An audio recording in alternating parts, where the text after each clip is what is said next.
Hello friends, welcome back to SSC smart classes. बहुत बहुत स्वागत करता हूँ आपका एसएससी स्मार्ट क्लासेस में। फ्रेंड, ये जो वीडियो है ये बहुत ही कम टाइम में मैं मैक्सिमम चीज़ें आपको बता दूंगा। आप लोगों को अवेक करने के लिए, जागरूक करने के लिए है, क्योंकि आप लोगों के साथ जो नाइंसाफ़ी हो रही है वो आप लोगों के साथ ना हो, उस चीज़ के लिए मैंने ये वीडियो बनाई है। जैसा कि आप सभी ने देख लिया है, आज स्टूडेंट का क्या हाल है जो कोई भी गवर्नमेंट एग्ज़ाम्स की प्रिपरेशन करता है। जैसे ही एक स्टूडेंट ग्रेजुएट होता है, पास आउट होता है, पास आउट होने के बाद कुछ लोगों की कॉलेज से प्लेसमेंट हो जाती है।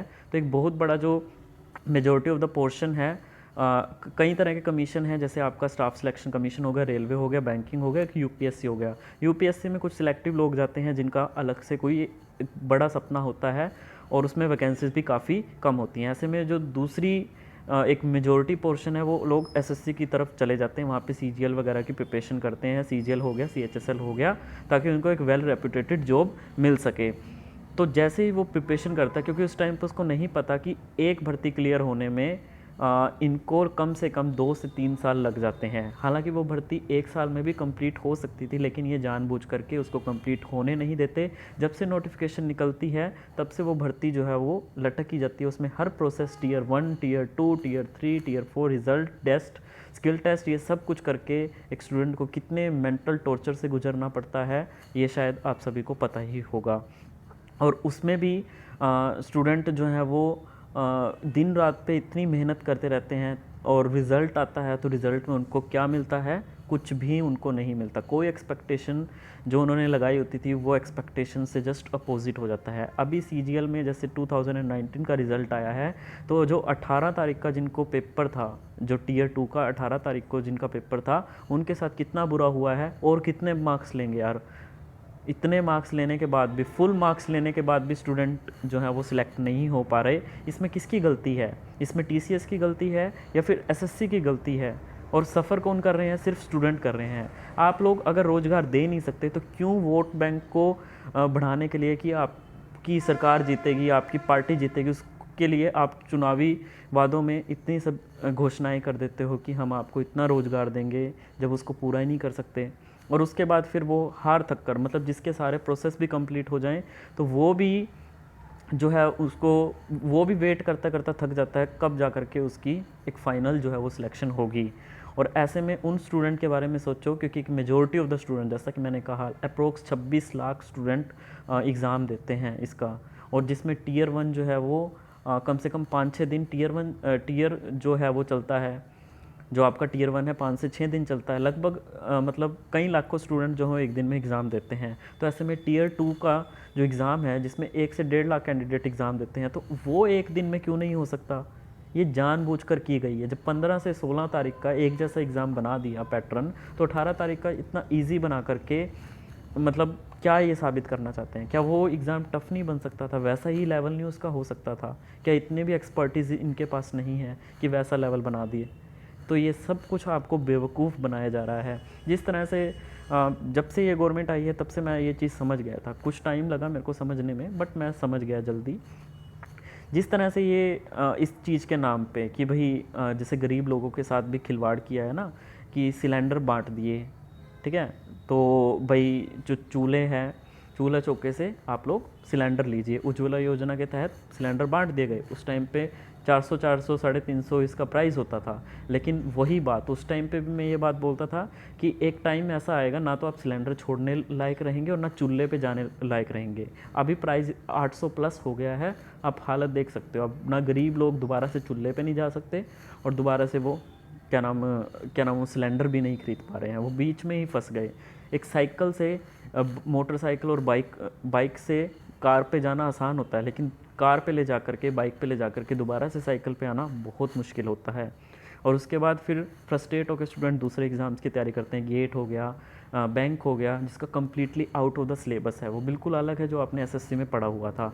तो इस तरह से स्टूडेंट बिल्कुल टॉर्चर होता जा रहा है। और एक प्राइवेट कंपनीज़ में भी आपका बहुत ज़्यादा कन्फ्यूजन है। देखिए, प्राइवेट कंपनीज़ भी अलग अलग तरीके की होती हैं। वो प्राइवेट कंपनीज़ जो प्रोडक्ट बेस्ड कंपनीज़ है, लाइक सॉफ्टवेयर कंपनीज़ होगी, एक एमएनसीज़ होगी, ठीक है, जैसे अमेज़ोन हो गया। वहाँ पे एक प्रोडक्ट बेस्ड कंपनी में अगर आप एक अच्छी वेल रेपुटेटेड जॉब पे लगते हो, आप इंजीनियर लगते हो वहाँ पे, सॉफ्टवेयर इंजीनियर लगते हो, तो उसमें आपकी सैलरी बहुत ज़्यादा होती है, उसमें तो बल्कि आपकी गवर्नमेंट जॉब से भी अच्छी होती है। तो उनको कंपेयर नहीं कर सकते आप। इस जो दूसरा एक बड़ा पोर्शन है जो बीपीओ में है, जो हर वक्त प्रेशर में रहता है, टारगेटेड जॉब्स होती हैं, या फिर कुछ प्राइवेट बैंक्स में काम करते हैं जहाँ पे करंट अकाउंट, सेविंग अकाउंट के लिए आपको प्रेशर डाला जाता है, तो वो लाइफ चाहते हो आप, तो उस तरह की ही बचेंगी।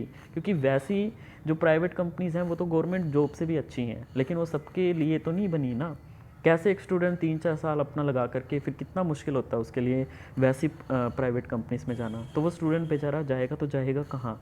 और यहाँ पे अगर आप एक एमएलए, और यहाँ पे आगे देखिए पेंशन के बारे में भी बात चली थी कि ये गवर्नमेंट जो एम्प्लॉय है उसको उसके बाद अब पेंशन ही नहीं मिल रही। तो भाई ये पेंशन क्यों नहीं मिल रही? इससे पहले तो पेंशन मिलती थी जब उसने अपना पूरा जीवन गवर्नमेंट सर्विस में दिया है, और उसके बाद फिर उसका आने वाला जीवन, मतलब उसका जो बुढ़ापा है वो अच्छे तरीके से निकल जाए, तो वो अपनी पेंशन की तो डिमांड कर रहा है। इससे पहले भी पेंशन होती थी, लेकिन नहीं। अब ये जो जितने भी पॉलिटिकल पार्टीज़ के लीडर हैं, इन्होंने अपनी लिए तो सब कुछ बना लिया, इनकी पेंशन सब कुछ आती है। आपको पता है एक मंत्री मिनिस्टर की पेंशन कितनी है? जितने प्लान, मान लो कोई 3 प्लान एमएलए बनता है तो उसको 3 बार पेंशन मिलेगी। कई लाखों लाखों इनकी पेंशन होती है। कितने सारे रिटायर्ड एमपी, एमएलए अलग अलग पार्टी के होते हैं, स्टेट लेवल पे होते हैं, और उनकी कितनी पेंशन होगी। एक वक्त तो ऐसा आ गया था कि जो पार्लियामेंट के सेशन में भी ये सुप्रीम कोर्ट तक भी बात पहुंची थी कि इनको देने के लिए पैसे ही नहीं बचे। तो वो सारा जो पैसा है ना, वो कंसोलिडेटेड फंड में से ही इनको दिया जाता है। और कंसोलिडेटेड फंड आप समझ सकते हो, आपके ही टैक्स का सारा पैसा इन लोगों के ऐशो आराम पे निकल जाता है। एक एमपी और एक एमएलए या फिर जितने भी सांसद हैं, उनकी अगर आप क्या नाम, वो एक बार देखना जाके कि क्या सुख सुविधाएं उनको मिलती है, थोड़ा बहुत तो मैं भी आपको डिस्क्राइब कर सकता हूँ। यहाँ पे देखिए एमपी एमएलए के पेंशन पर सवाल। 80% से ज़्यादा एमपी एमएलए करोड़पति हैं। अब इनका ये कहना है कि भाई उनको गवर्नमेंट एम्प्लॉयज़ को पेंशन उसके बाद क्यों मिले, जब वृद्ध पेंशन मिल रही है, ये जितनी भी जो विधवा पेंशन है ये सब तो गवर्नमेंट दे रही है, ये भी बंद करो। क्यों भाई? एमपी एमएलए क्या बूढ़े हो चुके हैं जो उनको पेंशन दी जाए? किस चीज़ की उनको पेंशन दी जाए? अगर वो वृद्ध हो गए हैं या फिर कोई विडो है तब तो उनको पेंशन मिलती है, और वो भी कितनी है आपको पता है? 3000 के अप्रोक्स है इनकी। वो देखिए, प्रतिवर्ष जल बोर्ड की तरफ से 4000 किलो लीटर पानी मुफ्त मिलता है इनको। प्रतिवर्ष 50,000 यूनिट बिजली मुफ्त मिलती है। और सुनिएगा, ये तो बहुत छोटी सी लिस्ट है, हर 3 महीने में 60,000 रुपये बतौर लॉन्ड्री एक्सपेंस मिलते हैं। ये तो कम है, अभी काफ़ी बढ़ चुका है, बहुत बड़ी लिस्ट है। 3 टेलीफोन मिलते हैं, और हर फ़ोन पर प्रति वर्ष 50,000 लोकल कॉल्स फ्री होती हैं। 3 हर सांसद अपनी पत्नी के साथ वर्ष में 34 बार हवाई यात्रा कर सकता है। हालांकि ये आंकड़ा शायद अब बढ़ गया हो, और इन्होंने डिमांड भी की थी कि अब हर जो सांसद है उसकी सैलरी डबल होनी चाहिए। हवाई टिकट की कीमत का 125% भुगतान सरकार की तरफ से किया जाता है। यानी कि आप सोच सकते हो, जितनी टिकट है उससे भी 25% इनको एक्स्ट्रा मिल रहा है। सड़क मार्ग से यात्रा करने पर 16 रुपये प्रति किलोमीटर के हिसाब से यात्रा भत्ता मिलता है। ये बहुत छोटी सी लिस्ट है, आगे बहुत बड़ी लिस्ट है। यहाँ पे देश का हर बच्चा, स्टूडेंट अपनी जवानी बर्बाद कर चुका है सिर्फ इस गवर्नमेंट जॉब के चक्कर में। इससे अच्छा तो गवर्नमेंट जॉब निकालो ही मत। और आप लोग इसके ज़िम्मेदार खुद हो। आप लोग भी, जितनी सरकारें जिम्मेवार हैं इतने आप लोग भी जिम्मेवार हो इस चीज़ के। भगत सिंह ने एक बात कही थी कि अगर कोई सरकार आपको हद से ज़्यादा दुखी करने लग जाए तो उस सरकार को ही बदल डालो। आप वोट के टाइम पे आपका दिमाग चेंज हो जाता है। और अगर आपको देखो, मोदी को अगर आपको वोट देना ही है, इस सरकार को, बीजेपी गवर्नमेंट को अगर आपको वोट देना ही है, तो फिर आप रो मत। ये जो मर्जी करें, फिर आपको रोना नहीं बनता आपका। आप अंधभक्ति करिए, आपको रोना नहीं है। और अगर आपने क्या नाम, इनको वोट नहीं देना है तो फिर आप सोचिए अपने बारे में। अगर वोट देना है तो रोइए मत। अगर आपने वोट दे दिया है फिर आप रोइए मत। और अगर आपको सच में अपने लिए कुछ करना है तो फिर आपको सच में आपको बटन पे ध्यान देना पड़ेगा। ये आपको थोड़ा सोचना पड़ेगा। अभी किसान आंदोलन चल रहा है। एक बात शायद किसान आंदोलन से दुनिया ने सीखी है कि एक आंदोलन को सच में बदनाम करने के लिए सरकार क्या क्या कर सकती है। लेकिन इस किसान आंदोलन ने साबित कर दिया कि उसके अंदर दम है। खालिस्तानी बोल दिया, विपक्ष बीच में आ रहा है, सड़कें तुड़वा दी, सरकारी संपत्ति का नुकसान तो खुद कर रही है, हाईवेज तुड़वा दिए।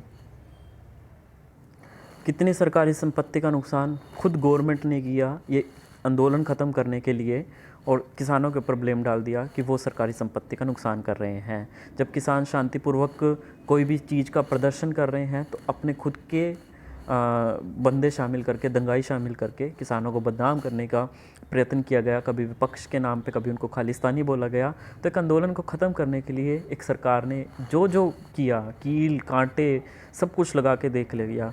और ऐसे में स्टूडेंट तो फिर भी प्रोटेस्ट नहीं कर सकते। स्टूडेंट का प्रोटेस्ट कितने लंबा चलेगा? तो आप लोग यार कम से कम एक हाथ में तो रखो ये पावर, कि कम से कम अपनी वोट की जो पावर है उसको तो समझो। आप लोग अपने बारे में सोचिए ना, अपनी मूलभूत चीज़ों के बारे में सोचिए। आप लोगों को क्या पड़ी? आप लोगों को क्यों अपना ध्यान भटकाते हो इन सब चीज़ों के प्रति कि आर्टिकल 370 हट गया है, ये आर्टिकल हट गया है। वो काम अपना गवर्नमेंट कर रही है, जो भी पाकिस्तान को सबक सिखाना है, पुलवामा अटैक, ये सब आपका ध्यान भटकाने के लिए है, ताकि आप लोगों को लगे कि ये सशक्त गवर्नमेंट है। आज कौन इन लोगों को सपोर्ट कर रहा है?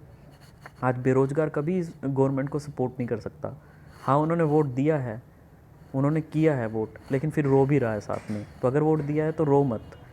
तो जो लोग यार ऑलरेडी कॉरपोरेट में जॉब कर रहे हैं, वो लोग क्यों आपको सपोर्ट करेंगे?